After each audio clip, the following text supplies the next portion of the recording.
সুপ্রভাত বন্ধুরা। জয় মা সন্তোষী মা। মাগো, সকলকে তুমি রক্ষা করো। প্রতিদিন আমাদের জীবনের সাথে চলছে লড়াই, আর এই লড়াই দেখছেন যিনি, তিনি আর কেউ নন, ভগবান। অনেক কিছুই আমরা আশা করে থাকি রোজ দিন। আজ এটা হবে, কাল ওটা। আলটিমেট যেটা হওয়ার সেটাই ঘটবে তোমার আমার সাথে। অনেকের কাছে আমরা অনেক কিছু আশা করে থাকি, তার রিটার্নে আমরা পাই দুঃখ। মনের দুঃখ, আর কোনো কিছুতে আঘাত পেলে খুব মন খারাপ লাগে।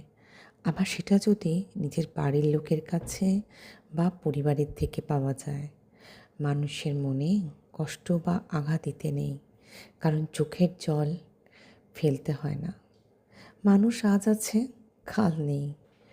আর যে কোনো অপ্রিয় কথাই হোক না কেন, আর বা সত্য, সেটাকে সব সময় মনে হয় ভালো করে বলাটাই উচিত। মন থেকে বিশ্বাস কাউকে করবে না গো বন্ধুরা।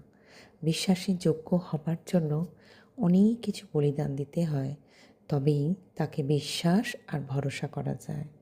হ্যাঁ, আরেকটা কথা, মানুষের বাইরের রূপ দেখেও কখনো বিচার করবে না, তাহলে সেখানে একটা মারাত্মক ভুল হয়ে যাবে।